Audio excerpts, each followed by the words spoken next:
आज से तकरीबन 3.5 साल पहले मैंने ये डिसाइड किया था कि मैं स्टेट सिविल सर्विसेज एमपीपीएससी की प्रिपरेशन करूँगा। जब मैंने प्रिपरेशन करने का प्लान बनाया था तो सबसे पहला और सबसे बड़ा सवाल जो मेरे सामने आया था वो ये था, यार मैं प्री निकाल सकता हूँ, मेंस निकाल सकता हूँ, बट क्या मैं इस स्टैमरिंग के होते हुए कभी इंटरव्यू भी निकाल पाऊँगा? क्या मेरा सिलेक्शन भी कभी हो पाएगा? इनफैक्ट इनिशली मैं चाहता था कि मैं यूपीएससी दूँ और यूपीएससी क्रैक करके आईएएस बनूँ, बट क्योंकि यूपीएससी के इंटरव्यूज़ इंग्लिश में होते हैं और अक्सर जो लोग स्टैमर कर रहे होते हैं उन्हें ना किसी एक लैंग्वेज में स्टैमरिंग ज़्यादा होती, जैसे कि मेरे लिए, क्योंकि मुझे इंग्लिश एक तो अच्छी आती नहीं थी और इंग्लिश में मुझे हिंदी के कंपैरिजन में बहुत ज़्यादा स्टैमरिंग थी, बहुत ज़्यादा मतलब बहुत ज़्यादा स्टैमरिंग थी। तो इनिशियली प्लान था यूपीएससी करने का, आईएएस बनने का, बट वो प्लान ड्रॉप इसलिए किया क्योंकि इंटरव्यूज़ इंग्लिश में है और मैं इंग्लिश में स्टैमर करूँगा, इसलिए मैं इंटरव्यू क्वालिफाई ही नहीं कर पाऊँगा। फिर एट दी एंड मेरे पास एक ही ऑप्शन बच गया था, वो था स्टेट सिविल सर्विसेज। अब डू एंड डाई की कंडीशन थी और मुझे ये करना ही था, बट जब मैंने प्रिपरेशन स्टार्ट की थी तो मुझे विश्वास ही नहीं था कि मैं 3 साल बाद अपनी स्टैमरिंग को ओवरकम कर लूँगा और फाइनली इंटरव्यूज़ क्रैक करके मेरा चयन डिप्टी कलेक्टर के पद पे होगा। एंड फाइनली मेरा सिलेक्शन हो चुका है। 2022 एमपीपीएससी में मुझे डिप्टी कलेक्टर की पोस्ट मिली है। इस वीडियो में मैं आपको अपनी स्टैमरिंग जर्नी के बारे में एक्सप्लेन करूंगा कि कैसे मैंने अपनी सीवियर स्टैमरिंग की प्रॉब्लम को ओवरकम करके आज मैं इस पोजीशन पे हूँ। बट वीडियो स्टार्ट होने के पहले एक वीडियो मैं चाहता हूँ आप देखें ताकि आपको एक आइडिया हो कि मैं किस कंडीशन में था। ये वीडियो फरवरी 2022 का है, जब मैं एक टॉपिक एक्सप्लेन कर रहा हूँ अपने भाई के सामने। आप पाओगे कि मैं कितना स्टक कर रहा हूँ मल्टीपल वर्ड्स पे। 323 deals with UPSC. ठीक है. Now I will talk about composition of UPSC. So the composition is basically depend on the discussion of president, and the usual strength of UPSC is from 9 to 11 member, including one chairman. ये video देख ही लिया होगा और आपको एक idea हो गया होगा कि कैसे मुझे स्टैमरिंग होती थी आज से 3-3.5 साल पहले।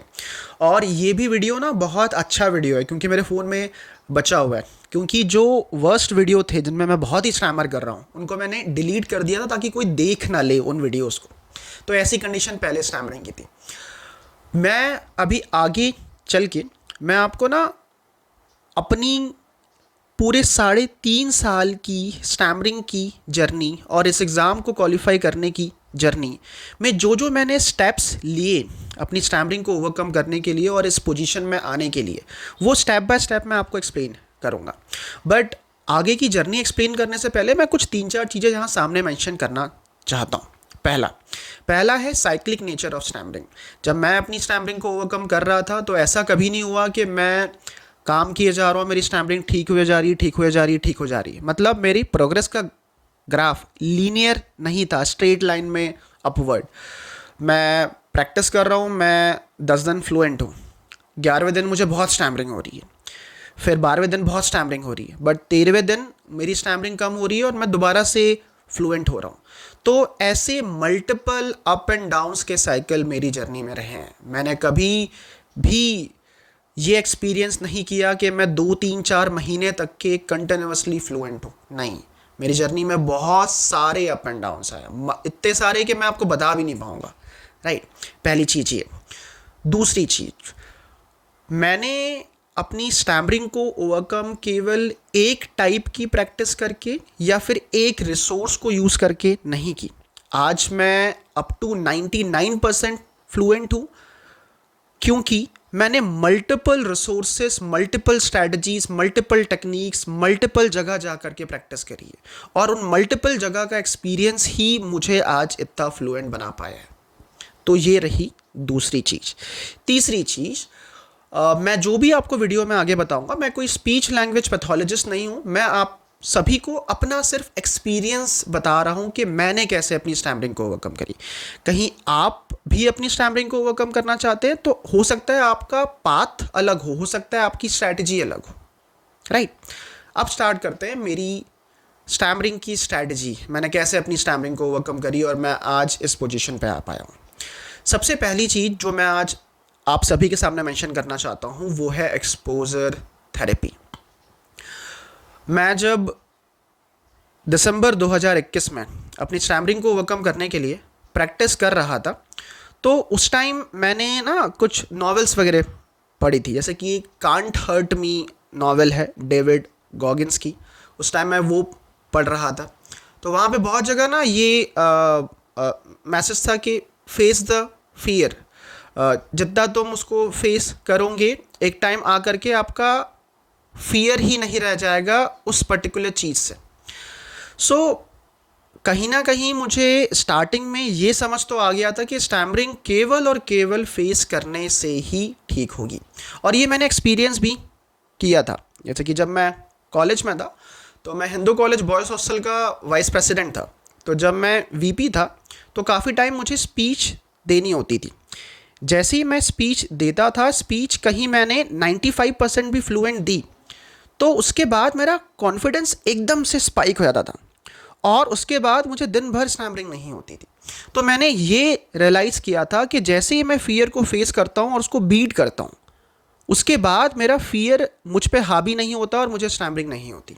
सो मैंने facing the fear multiple times ये किया है अपनी स्टैमरिंग को ओवरकम करने के लिए, और इसी को बोलते हैं एक्सपोजर थेरेपी, कि आपको अपने आप को एक्सपोज करना है उन एरियाज़ में जहाँ पे आपको डर लगता है, जहाँ पे आपको स्टैमरिंग होती है। सो इनिशियली मुझे हर जगह स्टैमरिंग थी, तो सबसे पहली प्रैक्टिस जो मैंने स्टार्ट करी थी वो थी कैमरे के सामने आकर के अपने वीडियो रिकॉर्ड करना।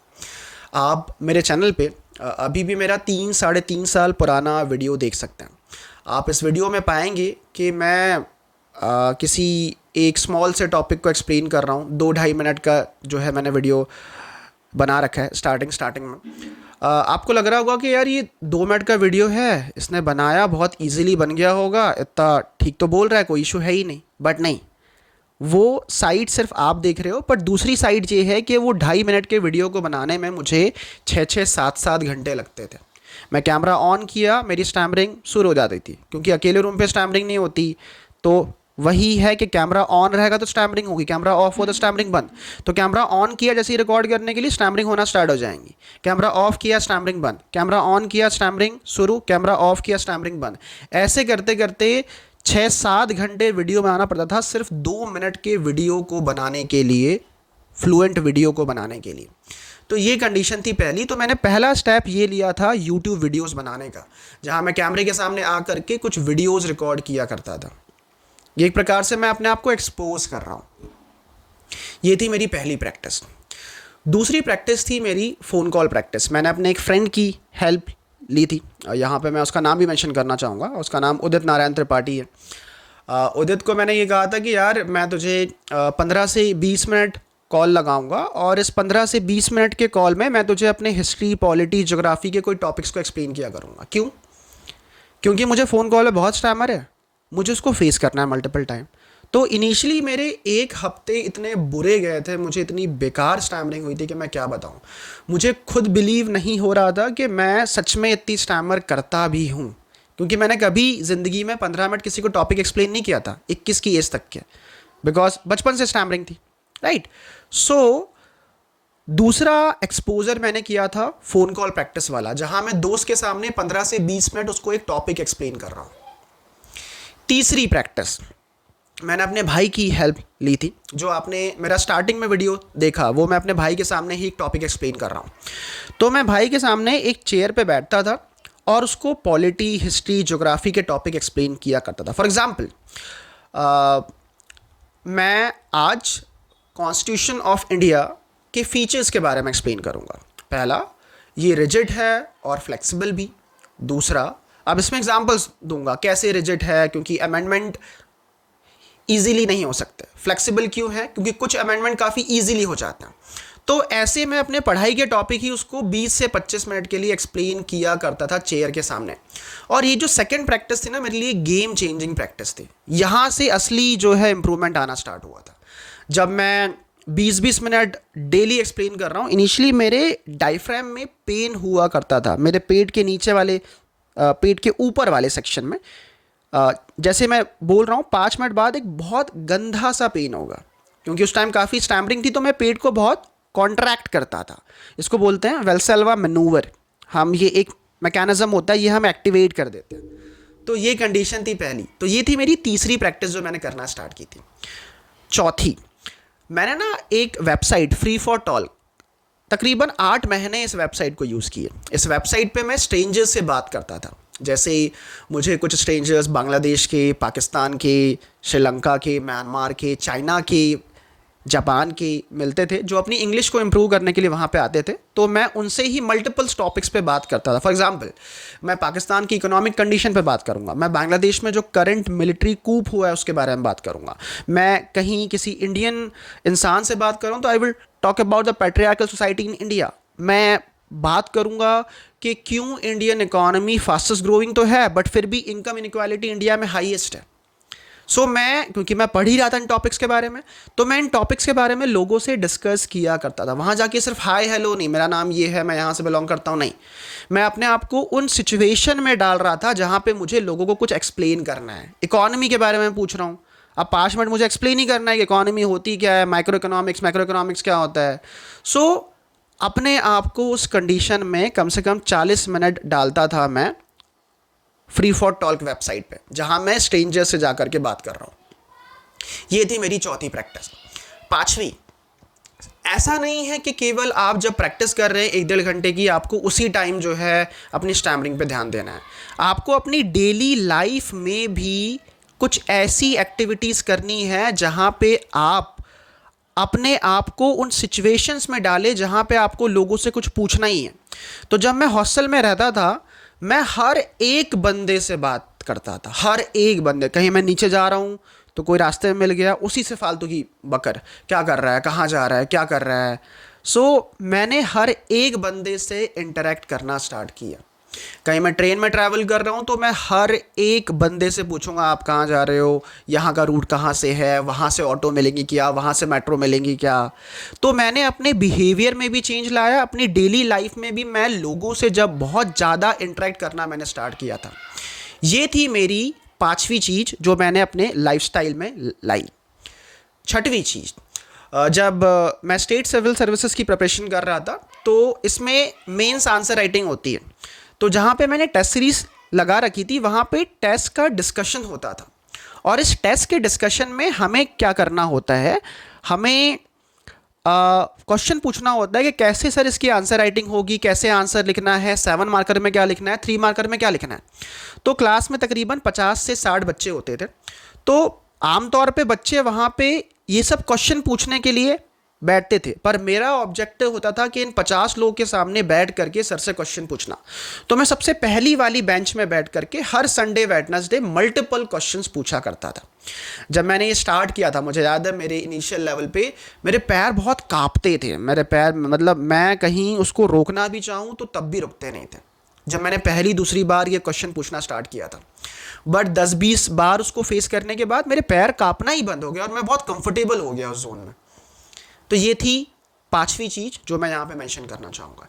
ऐसे मल्टीपल चीज़ है, ऐसी मल्टीपल अपॉर्चुनिटी है। मैं जिम जा रहा हूँ, मैं फैमिली में कोई शादी में गया हूँ, मैं कुछ फेस्ट में गया हूँ, मैं हमेशा अपने आप को उस कंडीशन में डालता था जहाँ पे मुझे स्टैमरिंग होने की पॉसिबिलिटी है। मतलब एक्सपोज करना है अपने आप को, और ये एक्सपोजर ही है जिसने मेरी आज फाइनली स्टैमरिंग को ओवरकम करी। लास्ट चीज़ और सबसे इम्पॉर्टेंट चीज़, सबसे बड़ा एक्सपोजर जो मैंने अपने आप को दिया है वो है मेरे इंटरव्यूज़ की प्रैक्टिस। मैंने अपनी इंटरव्यूज़ को क्रैक करने के लिए टोटल मिलाकर के 45 मॉक इंटरव्यूज़ दिए थे, अपने दोनों अटेम्प्ट के मिला करके। आमतौर पे लोग इतने इंटरव्यूज़ नहीं देते हैं, मॉक इंटरव्यूज़ नहीं देते हैं, वो 3-4 इंटरव्यू देते हैं और बस रख देते हैं, क्योंकि उनके साथ में स्टैमरिंग का इशू नहीं है। तो मैंने जब पहला अपना मॉक इंटरव्यू दिया था उस टाइम भी मुझे हल्की फुल्की हेजिटेशन थी, बट जो 3 साल से मैं अपनी प्रैक्टिस कर रहा था स्टैमरिंग को ओवरकम करने के लिए, उसके कारण मुझे मॉक इंटरव्यूज़ में उतनी स्टैमरिंग बिल्कुल भी नहीं हो रही थी। तो जब मैंने अपना पहला मॉक इंटरव्यू दिया, मुझे लगा कि मैं 95% फ्लुएंट था, 5% टाइम मुझे स्टैमरिंग हुई। मुझे काफ़ी अच्छा फील हुआ कि लास्ट 3 साल की मेहनत जो है अब काम आ रही है। तो ऐसे करके मैंने मल्टीपल मॉक इंटरव्यूज़ फेस करे, अराउंड 45 मॉक इंटरव्यूज़ फेस करना ईजी टास्क नहीं था मेरे लिए। मैं मॉक इंटरव्यूज़ में क्या बोलने वाला हूँ, कैसे बोलने वाला हूँ, उसकी मैं घर पे प्रैक्टिस किया करता था। मैं अपने हॉस्टल में तकरीबन 1.5 से 2 घंटा अपने जूनियर्स, अपने भाई को सामने बैठाल करके मॉक इंटरव्यू दिया करता था। इसके काफ़ी सारे वीडियोस ना आपको मेरे चैनल पे ही मिल जाएंगे, जहाँ पे आप पाओगे कि मैं एक चेयर पे बैठा हुआ हूँ और एक टॉपिक एक्सप्लेन कर रहा हूँ। ये था मेरा सबसे बड़ा एक्सपोजर, और इस एक्सपोजर ने फाइनली मेरी फ्लुएंसी को अप टू 99% लाया। और फाइनली ऑन 24 अप्रैल 2024 जब मेरा पहला इंटरव्यू था जो कि 100% फ्लुएंट था, मैंने ये रियलाइज़ किया कि मैंने फाइनली अपनी स्टैम्परिंग को ओवरकम कर लिया। बट मेरा पहले अटैम्प्ट में सिलेक्शन नहीं हो पाया था। दूसरे अटैम्प्ट का इंटरव्यू 28 नवंबर 2024 को था और वो भी कम्प्लीटली फ्लुएंट था। फाइनली मेरा 18 जनवरी को रिजल्ट आया और मेरा सिलेक्शन डिप्टी कलेक्टर के पद पे हुआ है। अब रियलाइज़ हुआ कि येस, स्टैम्परिंग को ओवरकम कर लिया। बट क्या ऐसा है कि अभी सब चीज़ ओके है? नहीं, इस मूवमेंट पे भी मुझे अपनी स्टैमरिंग पे काम करना होता है। मैं कहीं अपनी स्टैमरिंग पे काम नहीं करूँगा तो मेरी फ्लुएंसी मेंटेन नहीं हो पाती। फॉर एग्जांपल, कहीं मेरे 16 इंच के बाइसेप्स है, तो इस 16 इंच के बाइसेप्स का साइज मेंटेन करने के लिए मुझे वीक में उनको 2 बार ट्रेन करना ही पड़ेगा। सेम कहीं मैं 98% फ्लुएंट हूँ तो अभी भी मुझे ये फ्लुएंसी को मेंटेन करने के लिए वीक में 5 से 6 दिन प्रैक्टिस करनी ही पड़ेगी। सो ये थी मेरी एक्सपोजर थेरेपी की जर्नी जो मैंने अपनी स्टैमरिंग को ओवरकम करने के लिए करी। दूसरी चीज़ है वॉलेंट्री डिस्क्लोजर ऑफ स्टैमरिंग। मैं ना अभी रिसेंट में अपनी कुछ 2-3 स्पीच अपलोड कर रखी। आप पाओगे कि मैं अपने स्पीचेस में भी ये मेंशन कर रहा हूँ कि मुझे पहले स्टैमरिंग का बहुत इशू था और मैंने उसको ओवरकम किया। मेरे इंटरव्यूज़ में मेरी हॉबी थी हेल्पिंग दोज हु स्टटर्स। मेरी हॉबी कुछ और भी है, पर मैंने हॉबी बिल्कुल भी cricket, basketball, dancing, watching movies ये सब नहीं लिखा। मैंने स्टैमरिंग के बारे में लिखा। आप इनफैक्ट मेरा जो दृष्टि IAS का मॉक इंटरव्यू है, आप यूट्यूब पे सर्च करेंगे डिप्टी कलेक्टर गैलेक्सी नागपुर दृष्टि IAS मॉक इंटरव्यू, तो आपको जो मॉक इंटरव्यू मिलेगा, स्टार्टिंग में जब वो मुझे पूछ रहे हैं प्लीज़ इंट्रोड्यूस योर सेल्फ, तो वहाँ लास्ट में मैं ऐड कर रहा हूँ कि मुझे पहले सीवियर स्टैमरिंग का इशू था और मैंने उसे ओवरकम किया है और मैं अब लोगों की हेल्प कर रहा हूँ स्टैमरिंग को ओवरकम करने के लिए। तो इंटरव्यूज़ में भी मैं डिस्क्लोज करता था कि मुझे स्टैमरिंग होती है। वॉलेंट्री डिस्क्लोजर ऑफ स्टैमरिंग का मतलब क्या होता है कि अपने आप से अपनी स्टैमरिंग के बारे में लोगों को बताना। और जब आप ये करना स्टार्ट कर देंगे, जब आप 2-3 हज़ार लोग अपने आसपास, अपने पड़ोस में, अपने फ्रेंड्स, सबको ये डिस्क्लोज कर दोगे कि आप स्टैमर करते हो, मैं ये नहीं बोल रहा कि उनसे आप हेल्प लो, उनसे कोई एम्पैथी सिंपैथी आपको चाहिए, नहीं, आपको सिंपली डिस्क्लोज करना है कि आपको स्टैमर होता है। और इस डिस्क्लोजर स्ट्रैटेजी से होता क्या है कि आपका एक्सेप्टेंस आता है, क्योंकि जब आप हाइड नहीं कर रहे मतलब आप एक्सेप्ट कर रहे हो कि आप स्टैमर करते हो, और जब आप एक्सेप्ट करते हो कि आप स्टैमर करते हो, आपको इन रियलिटी भी स्टैमरिंग नहीं होती। तो second most important thing exposure therapy के बाद जो मैंने यूज़ की वो थी वॉलेंट्री डिस्क्लोजर ऑफ स्टैमरिंग, जिसने मेरी स्टैमरिंग को ओवरकम करने के लिए सबसे बड़ा रोल प्ले किया। ये 2 चीज़ मैं यहाँ पे मेंशन करना चाहता था, और बहुत सारी और चीज़ें भी है। मैंने अपना खुद का यूट्यूब चैनल बनाया, वहाँ पे बहुत सारे वीडियोस मैंने अपलोड कर रहे हैं। मैंने बहुत सारी स्टैमरिंग रिलेटेड बुक्स के बारे में पढ़ा है। मैंने बहुत लोगों को हेल्प करी, अराउंड 1500 लोग जिन्हें स्टैमरिंग का इशू होता है, मैंने उनसे बात की है। मैंने हर इंसान से ऑन एन एवरेज जो है 10 से 15 मिनट बात करी है। उन लोगों से पूछना कि एग्जैक्टली उनका क्या इशू है, कैसे हम इसको ठीक कर सकते हैं, मैं क्या कर रहा हूँ, कहाँ प्रैक्टिस करनी चाहिए। तो ये चीज़ ने भी मेरी स्टैमरिंग को ओवरकम करने के लिए बहुत हेल्प करी है। मेरा जिम में जाना, मेरा वर्कआउट करना, मुझे फिज़िकली इसने स्ट्रांग बनाया है। एज ए रिज़ल्ट मैं आज मेंटली बहुत स्ट्रांग हूँ। सो कहने का मीनिंग ये है कि मैंने बहुत सारी चीज़ करी है अपनी स्टैमरिंग को ओवरकम करने के लिए, और उन सारी चीज़ों, उन सारे एफर्ट्स का रिजल्ट है कि आज मैं अप टू 99% फ्लुएंट हूँ। सो ये थी मेरी स्टैमरिंग की जर्नी। काफ़ी हार्ड था बट पॉसिबल है। मैंने किया है। मैं काफ़ी अच्छा फील करता हूँ कि फाइनली मैंने अपनी स्टैमरिंग को ओवरकम करी है, और मैं आगे चल के भी अपनी फ्लुएंसी को मेंटेन करने के लिए काम करते रहूँगा।